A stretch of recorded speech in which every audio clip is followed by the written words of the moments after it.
नमस्कार welcome to my Odisha Prashant education channel. आज आम गुरुदिवस उपलक्षे आउ एक नूतन वीडियो आपण नहीं आसीचु। देखंतु आज वीडियो रही आज्ञाकारी शिष्य आरुणी बा आदर्श शिक्षक आरुणी आरुणी जड़े प्रसिद्ध छात्र थिले बा शिष्य थिले। तांको उपरे आमर आज वीडियोटी भल लगिले आपण लाइक शेयर सब्सक्राइब करंतु। चलंतु देखिबा द्वापर जुगर कथा। एक आश्रम रे आयुध धम्य नामक जड़े ऋषि रोते। नाम मन रखु आयुध धम्य नामक जड़े ऋषि रोते। सेठारे रही ऋषि जनक शिष्य मानकु शिक्षा प्रदान करुथिले। ऋषि सदा सर्वदा शिष्य मानकु कहूथिले एवं प्रेरणा देउथिले। विपद जेते बड़ हेउना कहीं ताकू डरी पड़ी जीवा उचित नुहे। विपद तुम मानक सामने आसिले ताकू सामना करिया को चेष्टा करिवा। एक कथाटी आश्रम थिबा तांकर प्रिय शिष्य आरुणी को बहुल भाव प्रभावित करथिला। दिनकर घटना खूब जोर रे वर्षा हेउथाए। ऋषि जनक तांकर प्रिय शिष्य आरुणी को कहले, प्रिय शिष्य आरुणी देख खूब जोर रे वर्षा हेउछि, तुमे खेत रे जाओ आउ देखि आसो कौन सी बंध भांगी जाइनी तो। जदि भांगी जाइथिबो तेबे बांधी आसीबो, नहेले फसल नष्ट हो जिवो। कारण बहुदिन हैला वर्षा हेइ नथिला, तेणु जमी गुड़िक सुखी जाइथिला। तेणु पानीर आवश्यकता निहाती रहिथिला। गुरुंकर आदेश पाई शिष्य जनक खेत आड़कू जीवाकू बाहरिले। सेतेबेलकू वर्षा आहुरी जोर हेबाकू लागिला। पानीर प्रखरता को जुगु बंध भांगी जाई खेतरे पानी पशिबाकू लगी थाए। यह देखि आरुणी माटी काटी बंधरे पकेबाकू चेष्टा करथाए, मात्र पानीर सुअरे बंधरे माटी भासी चली जाउथाए। समय जेते बढ़ुथाए पानीर प्रखरता बढ़ी बढ़ी जाउथाए। आरुणी जेते चेष्टा करुथाए विफल हेउथाए। शेषरे आरुणी को गुरु को कथा मने पड़गला। से जेते बड़ विपद आसु पछकी निराश होई पछकू फेरी जावा उचित नुहे, धैर्यहरा हेबा उचित नुहे। तांको मुंडरे गोटे बुद्धि पशिगला। से संगे संगे भंगा बंध उपरे सीधा होई शुई पड़िले। सेतेबेलकू वर्षा प्रबल बेगर हेउथाए। बहुत समय पर्यंत वर्षा न अटकिबारु ठंडा जुगु शिष्य अरुणीर समस्त शरीर थरुथाए। आरुणी चेताशून्य हो जाइए, कारण पानी ठंडा थिला, उपरु वर्षार माड़ होउथाए, तले ठंडा पानी रे सी शोइथिले। आश्रम रे अरुणी न आसिबार देखि गुरु एवं अन्य शिष्य माने चिंतित हेले। गुरु तांकर अन्य शिष्य मानक सहित खेत आड़कू बाहरिले। जेतेबेले से माने खेतरे पहुँचिले देखिले आरुणी निजे बंध उपरे शुई पानी को अटके चेष्टा करुथाए। या देखि गुरु को बहुत आश्चर्य लखेला।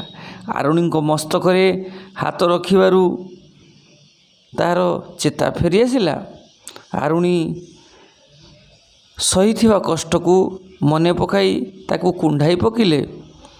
एभली शिष्य विरल भरी गुरु कहिले। गुरु जनक आरुणी को जीवनर सदा सर्वदा सफल हेबार आशीर्वाद देले।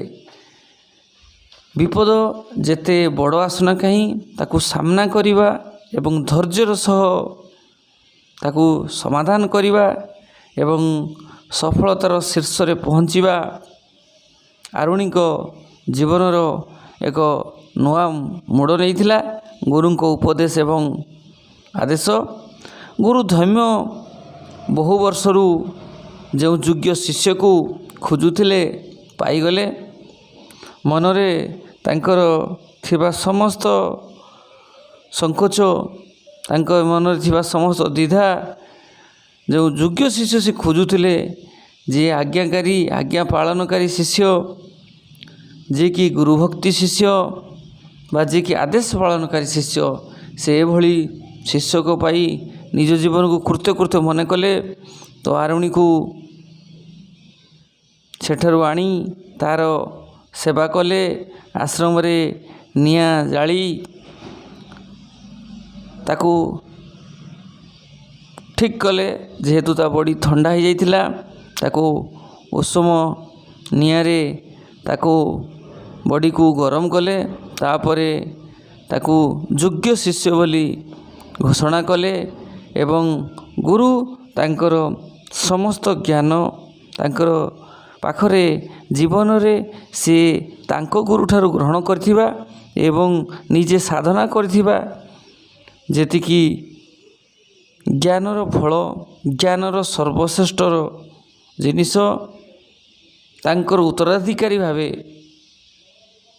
ଗୁରୁ ସେଇ ଶିଷ୍ୟକୁ ପ୍ରଦାନ କଲେ ଆରୁଣିଙ୍କୁ।